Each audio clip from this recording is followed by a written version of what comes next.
ರಾಮನಗರ ಈಗ ಬೆಂಗಳೂರು ದಕ್ಷಿಣ ಜಿಲ್ಲೆಯ ಚನ್ನಪಟ್ಟಣ ತಾಲೂಕಿನ ಕದ್ರಮಂಗಲದ ಪ್ರದೀಪ್ ಕುಮಾರ್ ಕೂಡ ವಕೀಲರು.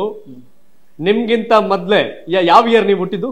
Date of birth 82 28/5/82. Siddaramaiah time ವಕೀಲರು ವಕೀಲರು ನೀವು ಹುಟ್ಟುವ ಮುನ್ನ ವಕೀಲರಾದಂತ ಸಿದ್ದರಾಮಯ್ಯನವ್ರಿಗೆ ಈ ಕಾನೂನು ಅಂಶಗಳು ಗೊತ್ತಾಗ್ಲಿಲ್ವಾ ಅಂತ. ಅವ್ರು ವಕೀಲ ರಾಮಯ್ಯ ನಾನು ಅಡ್ವೊಕೇಟ್ ಅಪ್ ಅಂತ ಬಹಳ ಸರಿ ಹೇಳ್ತಿರ್ತಾರೆ. ಅವರು ವಕೀಲ ವೃತ್ತಿನ ಯಾವಾಗ ಬೇಕಾದ್ರೂ ಉಪಯೋಗಿಸ್ಕೊಳ್ಳೋದು, ಆಮೇಲೆ ನಾನಿಲ್ಲ ವಕೀಲ ಸಂಡೇ ಲಾಯರ್ ಅಂತ ಹೇಳೋದು, ಇದೆಲ್ಲವನ್ನು ನೀವೆಲ್ಲ ಗಮನಿಸಿದ್ರಿ. ಆದ್ರೆ ಈ ಪ್ರಕರಣದಲ್ಲಿ ಒಂದಷ್ಟು ಟ್ಯಾಲೆಂಟ್ ಆಗಿ ಬುದ್ಧಿವಂತಿಕೆಯಿಂದ ತಪ್ಪಿಸ್ಕೊಳ್ಳುವ ಎಲ್ಲ ಪ್ರಯತ್ನವನ್ನ ಮಾಡಿದ್ರು. ನೋಡಿ, ಇದರಲ್ಲಿ ಗೈನ್ ಯಾವ ರೀತಿ ಆಗಿದೆ ಅನ್ನೋದು ಇಂಪಾರ್ಟೆಂಟು. ಅವ್ರ ಫ್ಯಾಮಿಲಿಗೆ ಗೈನ್ ಆಗದೆ ಹೋಗಿದ್ರೆ, ಲಾಭ ಆಗದೆ ಹೋಗಿದ್ರೆ ಈ ಸಮಸ್ಯೆ ಬರ್ತಾ ಇರಲಿಲ್ಲ. ನೀವು ಸತ್ತೋದವನ ಹೆಸರಲ್ಲಿ ನೀವು ಡಿನೋಟಿಫೈ ಮಾಡಿ ಅದೇ ವ್ಯಕ್ತಿಯಿಂದ ನೀವು ಪರ್ಚೇಸ್ ಮಾಡಿದ್ರಲ್ಲ, ಅಲ್ಲಿಗೆ ನಿಮ್ಮ ರಾಜಕೀಯ ಒತ್ತಡ, ನೀವು ನಿಮ್ಮ ಕ್ರಿಮಿನಲ್ ಬ್ರೈನ್ನ ಯೂಸ್ ಮಾಡಿ ಯಾವ ರೀತಿ ನೀವು ಆ ಜಮೀನಿನ ಒಡ್ಕೊಳ್ಳೋಕೆ ಪ್ರಯತ್ನ ಪಟ್ರಿ ಅನ್ನೋದು ಇಲ್ಲ ಅರ್ಥ ಆಗುತ್ತೆ. ಗೊತ್ತಾಗ್ಬೇಕು ಅಂದ್ರೆ ಹೆಂಗ್ ಗೊತ್ತಾಗೋದು? ನಾನು ಹೇಳ್ತಾ ಇದ್ದೀನಿ, ನಾನು ಅಲಿಗೇಷನ್ ಅಂದಿದ್ದು, ನಂದು ಅಲಿಗೇಷನ್ ಪ್ರೂವ್ ಆಗದೆ ಯಾವಾಗ ನೀವು ಇಲ್ಲ ಅಂತ ಇದ್ರಿ. ಯಾವಾಗ ಪ್ರೂವ್ ಆಗೋದು ಅಲಿಗೇಷನ್? ಇನ್ವೆಸ್ಟಿಗೇಷನ್ ಆಗ್ಬೇಕು. ಇನ್ವೆಸ್ಟಿಗೇಷನ್ ಆಗ್ಬೇಕು ಅಂದ್ರೆ ಏನಾಗಬೇಕು? ನೀವು ಮುಕ್ತವಾಗಿ FIR ಆಗ್ಲಿ ಅಂತ ಅವಕಾಶ ಕೊಡಿ. ಯಾಕಂದ್ರೆ ಸ್ಟೇಗೆ ಹಾಕಿ ಹೋಗ್ತೀರಾ? ಆಗ್ಲಿ ಒಂದು FIR, ಇನ್ವೆಸ್ಟಿಗೇಷನ್ ಆಗ್ಲಿ, ಸತ್ಯ ಗೊತ್ತಾಗ್ಲಿ ಜನಕ್ಕೆ. ನೀವು ಮಾಡೇ ಇಲ್ಲ ಅಂದ್ರೆ ಯಾಕೆ ಭಯ? ನೀವು ಲಾಯರ್ ತಾನೆ, ಯಾಕೆ ಭಯ ನಿಮ್ಗೆ? ಸವಾಲು ಅಲ್ಲ. ನೀವು ಲಾಯರ್ ಆದ್ಮೇಲೆ ನೀವು ತಪ್ಪೇ ಮಾಡಿಲ್ಲ ಅನ್ನೋದಾದ್ರೆ ನಿಮ್ಗೆ ಯಾಕೆ ಭಯ? ಪ್ರದೀಪ್ ಕುಮಾರ್ ಅವರ ಧ್ವನಿಯಲ್ಲಿ ಅಳಕಿಲ್ಲ, ಪ್ರದೀಪ್ ಕುಮಾರ್ ಅವರ ಧ್ವನಿಯಲ್ಲಿ ಗಟ್ಟಿತನ ಇದೆ. ರಾಜಭವನವನ್ನ ಕದ ತಟ್ಟಕ್ಕೆ ಈಸಿ ಟಾಸ್ಕ್ ಅಲ್ಲ. ಸುಮ್ನೆ ಯಾರೋ RTI ಕೊಡ್ತಾರಲ್ಲ ಆ ತರ ಗಿರಾಕಿ ಅಲ್ಲ ಪ್ರದೀಪ್ ಕುಮಾರ್. ಯಾಕೆಂದ್ರೆ ಈ ಪ್ರಕರಣವನ್ನ ನೀವು 2000 ಯಾವತ್ತಿಂದ ಶುರು ಮಾಡಿದ್ರೆ ಹೇಳ್ಬೋದಾ? ಟೈಮ್ ಲೈನ್ ಕೊಡ್ಬೋದಾ ನೀವು? ನನ್ಗೆ ಇದು somewhere October November 2023, almost 1 year ಆಯ್ತು. ಓಕೆ, ಡಾಕ್ಯುಮೆಂಟ್ಸ್ ತಗೊಳಕ್ ಪ್ರಯತ್ನ ಪಟ್ವಿ. ಒಂದಷ್ಟು ಡಾಕ್ಯುಮೆಂಟ್ಸ್ ಸಿಕ್ತು, ಒಂದಷ್ಟು ಡಾಕ್ಯುಮೆಂಟ್ಸ್ ಸಿಗ್ಲಿಲ್ಲ. ಅದ್ರಲ್ಲಿ ನೀವು ಹೋಯ್ತಾ ತುಂಬಾ ಡಾಕ್ಯುಮೆಂಟ್ಸ್ ಸಿಕ್ದ್ವಿ ನಮ್ಗೆ. ಸೊ ಒಂದಷ್ಟು ಡಾಕ್ಯುಮೆಂಟ್ಸ್ ತೆಗೆದು ನಾನು ಕಂಪ್ಲೇಂಟ್ ಫೈಲ್ ಮಾಡಿದೆ ಡಿಸೆಂಬರ್ 2, 2023. ಆದ್ರೆ ರಾಜಭವನದಿಂದ ನನಗೆ ಮತ್ತೆ ಕಾಲ್ ಫಾರ್ ಮಾಡಿ ಡಾಕ್ಯುಮೆಂಟ್ಸ್ ನ ಕೇಳ್ತಾ ಬಂದ್ರು, ಎಕ್ಸ್ಪ್ಲನೇಷನ್ ನ ಕೇಳ್ತಾ ಬಂದ್ರು. ಈ ಡಾಕ್ಯುಮೆಂಟ್ಸ್ಗೆ ಎಕ್ಸ್ಪ್ಲನೇಷನ್ ಕೊಡಿ ಅಂತ.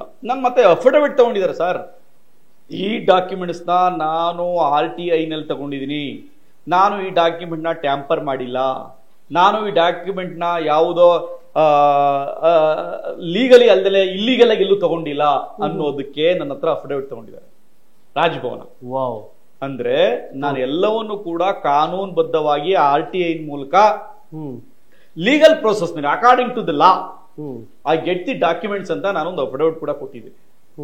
ಅಂದ್ರೆ ರಾಜಭವನ ಎಷ್ಟು ಕೂಲಂಕುಷವಾಗಿ ಸ್ಕ್ರೂಟಿನಿ ಮಾಡಿದೆ ಅಂದ್ರೆ, ಜೆರಾಕ್ಸ್ ಕೊಟ್ಟದನ್ನು ಕೂಡ ಒಪ್ಪಲಿಲ್ಲ ಅವರು. ಸರ್ಟಿಫೈಡ್ ಕಾಪಿ ತರೋವರೆಗೂ ಬಿಟ್ಟಿಲ್ಲ ಅವರು.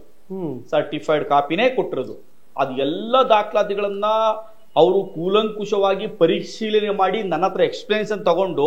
ಯಾವ ಕಂಪ್ನಿ ಯಾವತ್ತು ನೀವು ದೂರ ಅಧಿಕೃತವಾಗಿ ಇದು ಮಾಡಿದ್ದು ರಾಜಭವನ? ಅಧಿಕೃತವಾಗಿ ನಾನು ಡಿಸೆಂಬರ್ 3, 2023 ಕೊಟ್ಟಿದ್ದು. ಸೊ ಹಂಗ ಟೋಟ್ಲಿ ಇಲ್ಲಿ ಕೇವಲ ಜುಲೈ 26ಕ್ಕೆ ಶುರುವಾಯಿತು, ಅಲ್ಲೇ ಆತ ಕೊಟ್ಟರು ಅಂತ ಆರೋಪ ಸುಳ್ಳು ಹಾಗಾದ್ರೆ? ಖಂಡಿತ ಸುಳ್ಳು, ಖಂಡಿತ 100ಕ್ಕೆ 100% ಸುಳ್ಳು. ಎಸ್ ವೀಕ್ಷಕರೇ, ಸಿದ್ದರಾಮಯ್ಯನವ್ರ ವಿಚಾರವಾಗಿ ಮೊದಲ ದೂರುದಾರರು, ಅಧಿಕೃತ ದೂರುದಾರರು, ಡಾಕ್ಯುಮೆಂಟ್ಗಳು ರಾಶಿ ಇಟ್ಕೊಂಡು ದೂರು ಕೊಟ್ಟರು ಪ್ರದೀಪ್ ಕುಮಾರ್.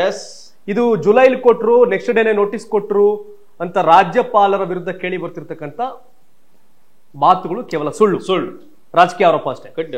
ರಾಜಭವನ್ ಹೆಂಗ್ ರಿಯಾಕ್ಟ್ ಮಾಡ್ತು ನಿಮ್ದಾಗ? ರಾಜಭವನ್ ಅವರು ಅಷ್ಟೇ, ನಾನು ಕೊಟ್ಟಿದ ತಕ್ಷಣನೇ ಅವ್ರೇನೋ ಇಮಿಡಿಯೇಟ್ ಆಗಿ ಸ್ಯಾಂಕ್ಷನ್ ಕೊಟ್ಬಿಡ್ಬೇಕು ಅಂತ ಆಗ್ಲಿ ಇನ್ನೊಂದಾಗ್ಲಿ ಮತ್ತೊಂದಾಗ್ಲಿ ಮಾಡ್ಲಿಲ್ಲ. ಅವರು ಕೂಡ ಒಂದಷ್ಟು ಸ್ಕ್ರೂಟಿನಿ ಮಾಡ್ತಾ, ಒಂದಷ್ಟು ಡಾಕ್ಯುಮೆಂಟ್, ಒಂದಷ್ಟು ಎಕ್ಸ್ಪ್ಲನೇಷನ್ ಎಲ್ಲ ತಗೊಂಡು, ಜೊತೆಗೆ ಅವರು ಕೂಡ ರಾಜಭವನದ ಲೀಗಲ್ ಎಕ್ಸ್ಪರ್ಟ್ಸ್ ಇಂದ ಲೀಗಲ್ ಒಪಿನಿಯನ್ ತಗೊಂಡಿದೆ. ಇದ್ರ ಬಗ್ಗೆ ಲೀಗಲ್ ಒಪಿನಿಯನ್ ತಗೊಂಡು ಆಮೇಲೆ ಕನ್ಕ್ಲೂಷನ್ ಬಂದು ಈ ಸ್ಯಾಂಕ್ಷನ್ ಕೊಟ್ಟಿರ್ತಕ್ಕಂಥದ್ದು. ಸ್ಯಾಂಕ್ಷನ್ ಕೊಡಕ್ಕಿಂತ ಮೊದಲು ತುಂಬಾ ಪ್ರಾಸೆಸ್ ಅನ್ನ ಮಾಡಿದೆ. SOP ಇತ್ತು, ಆ SOP ನ ಗೈಡ್ಲೈನ್ಸ್ ನ ಫಾಲೋ ಮಾಡಿದೆ. ಒಂದು ಪ್ರೈವೇಟ್ ಕಂಪ್ಲೇಂಟ್ಗೆ, ಪ್ರಾಸಿಕ್ಯೂಷನ್ಗೆ ಪರ್ಮಿಷನ್ ಕೊಡ್ಬೇಕಾದ್ರೆ ಏನೆಲ್ಲ ಮಾನದಂಡಗಳಿದಾವೆ ಆ ಮಾನದಂಡಗಳನ್ನ ಫಾಲೋ ಮಾಡಿದೆ. ಇದರೆಲ್ಲ ಆಧಾರದ ಮೇಲೆ ಈ ದೂರಿಗೆ ಪ್ರಾಸಿಕ್ಯೂಷನ್ಗೆ ಪರ್ಮಿಷನ್ ಕೊಟ್ಟಿರ್ತಕ್ಕಂಥ